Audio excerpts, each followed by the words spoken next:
Kasako Media, tunaangazia maisha, tunaandika kesho.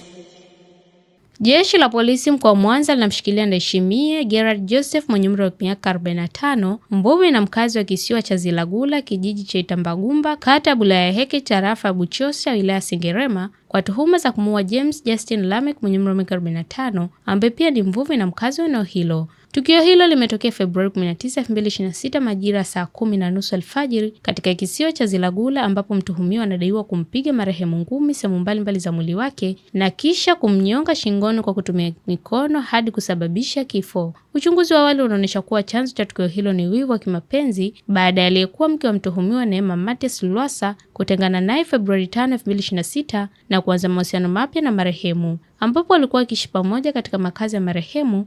Ndipo mtuhumiwa alipopata wivu na kwenda kutenda tukio hilo la kikatili. Mwili wa marehemu umefanywa uchunguzi wa kitabibu na kukabidhiwa kwa familia kwa ajili ya mazishi. Mtuhumiwa anaendelea kuhojiwa. Mara baada ya upelelezi kukamilika, atafikishwa mahakamani kujibu tuhuma zinazomkabili. Jeshi la polisi mkoa wa Mwanza linawaasa wananchi kuacha tabia za kujichukulia sheria mkononi na badala yake tumia njia sahihi za kisheria na kijamii kutatua migogoro, ikiwemo kushirikisha ndugu, viongozi wa dini na vyombo husika vya sheria.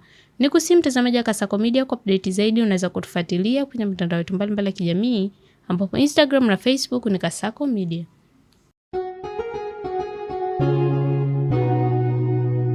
Kasako Media, tunaangazia maisha, tunaandika kesho.